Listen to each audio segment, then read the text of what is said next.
Bonjour et bienvenue pour cette 4e vidéo du chapitre sur les primitives et les équations différentielles, avec le 3e paragraphe, équation différentielle y' égale à y. Donc pour commencer, pour comprendre un petit peu plus concrètement ce que ça signifie, y' égale à y, nous allons regarder deux exemples. Premier exemple, lorsque petit a égale à 1. Dans ce cas, l'équation différentielle y' égale à y donne donc y' égale 1y, c'est-à-dire y' égale y. Alors, pour qu'une fonction vérifie y' égale à y, eh bien, ça veut dire que la fonction, quand on calcule sa dérivée, eh bien, on retombe sur la même fonction de départ. Eh bien, on connaît une fonction qui a cette propriété, c'est la fonction exponentielle. En effet, la dérivée de la fonction exponentielle, eh bien, c'est elle-même, c'est e puissance x. Donc, on en déduit que la fonction exponentielle est solution de cette équation, c'est une des solutions. Deuxième exemple avec petit a égale à 2, cette fois-ci y' égale à y devient y' égale 2y. Donc cette fois on cherche une fonction pour laquelle quand on calcule sa dérivée, on obtient deux fois la fonction de départ. Alors on peut remarquer que si on prend la fonction e puissance 2x, quand on dérive cette fonction, je vous rappelle que la dérivée de e puissance u, quand ici on n'a pas juste x, la dérivée de e puissance x c'est e puissance x, ça on l'a déjà dit, mais la dérivée de e puissance u c'est u' e puissance u, je l'ai rappelé ici. Ici, u, eh bien, c'est 2x, donc la dérivée de 2x, eh bien, c'est 2. Donc, on obtient, comme dérivée, de e puissance u, donc e puissance 2x. Donc, on obtient deux fois la fonction g de x, puisque la fonction g de x, c'est e puissance 2x. Donc, on a bien g qui est une fonction qui vérifie g' est égal à 2 fois g. Et donc, la fonction g est une solution de cette équation. Après ces exemples, nous allons voir la résolution dans le cas général. Donc, le cas général, c'est y' égale à y, avec petit a un nombre réel non nul. Eh bien, donc, pour cette équation différentielle, les fonctions solutions de cette équation, ce sont les fonctions f indice k, définies sur R par f indice k de x est égal à k e puissance ax, avec k un nombre réel. Donc, les fonctions sont toutes du même type, k e puissance ax, avec k, avec donc une infinité de fonctions, à chaque fois qu'on choisit une constante k différente. Si on reprend l'équation précédente y' égale 2y, eh bien, d'après cette propriété, les fonctions solutions sont les fonctions fk de x est égal à k e puissance 2x, avec k un nombre réel. Donc, on a notamment, lorsque k vaut 1, eh bien, la fonction e puissance 2x, celle qu'on avait déjà vue tout à l'heure, qu'on avait appelée g. Et puis on a, par exemple, si on prend k égale 5, eh bien, 5 e puissance 2x. Donc on a une infinité de fonctions, mais elles sont toutes du type k e puissance 2x, qui sont solutions de cette équation différentielle. À présent, voyons la démonstration de cette propriété. Donc l'objet de cette propriété, c'est de résoudre l'équation différentielle y' égale à ay.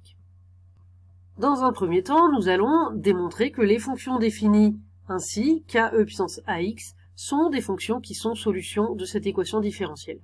Et dans un deuxième temps, nous démontrerons que ce sont les seules possibles. Pour démontrer que cette fonction est solution de l'équation différentielle, eh bien il faut déjà la dériver. Alors dérivons cette fonction. K, c'est une constante qui est multipliée une fonction, donc K reste devant multiplier, j'ai laissé K ici. Et puis là, on a e puissance ax, c'est-à-dire une fonction du type e puissance u, donc la dérivée, c'est u' e puissance u, puisque la dérivée de e puissance u, c'est u' e puissance u.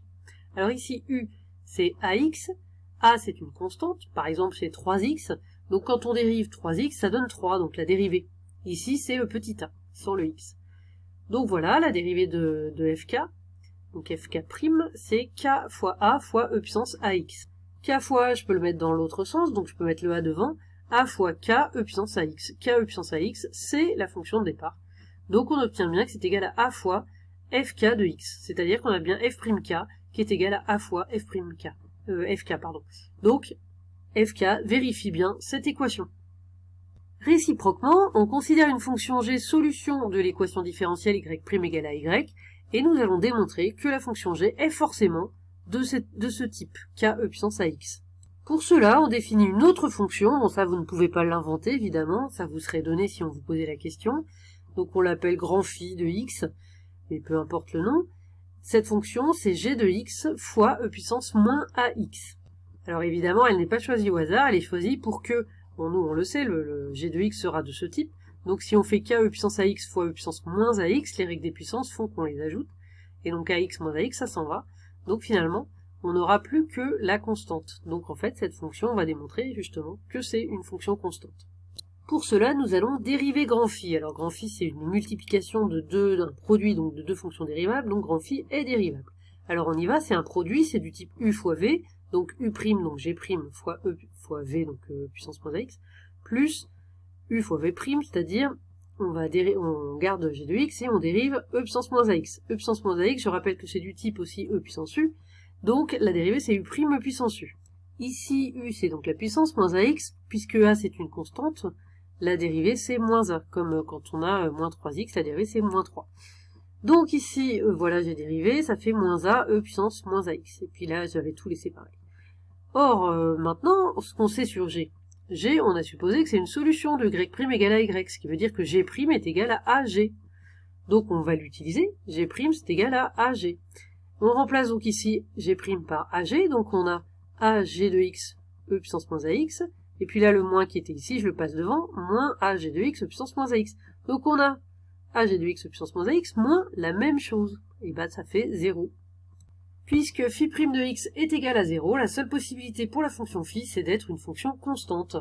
Donc phi est une fonction constante, c'est-à-dire qu'il existe une constante, un réel k, tel que phi de X est tout le temps égal à k, c'est une constante. Phi de X, c'est G de X, E puissance moins AX, donc on peut remplacer, puisque phi de X égale k, G de X, E puissance moins AX est égal à k. Et pour trouver G de X, on n'a plus qu'à passer le E puissance moins AX de l'autre côté, donc ça donne G de X est égal à k divisé par E puissance moins AX. Avec les règles des puissances, quand on a une division par une puissance, c'est la même chose qu'une multiplication par la puissance avec le signe opposé. Donc ici, divisé par E puissance moins AX, c'est pareil que multiplier par E puissance AX. Donc on obtient que G de X s'écrit k E puissance AX.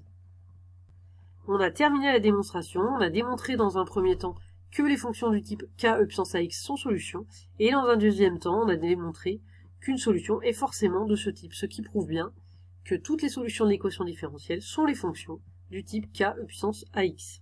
Enfin, pour finir, l'allure des courbes des fonctions solutions. Donc on l'a vu, les fonctions solutions de l'équation différentielle y' égale à y, on les connaît, elles sont du type k E puissance AX. En fonction du signe de k et de a, on a différents types de courbes possibles. Donc quand les deux sont positifs, on a une courbe de ce type qui ressemble à la courbe de la fonction exponentielle, bien sûr, puisque la fonction exponentielle fait partie de ces cas. Ici, quand k est négatif, donc c'est simplement la courbe inversée en symétrique par rapport à l'axe des abscisses. Et puis, quand k est positif mais a est négatif, on a une courbe de ce type, puisque là c'est en plus infini que ça va tendre vers 0. Et quand les deux sont négatifs, on a une courbe de ce type.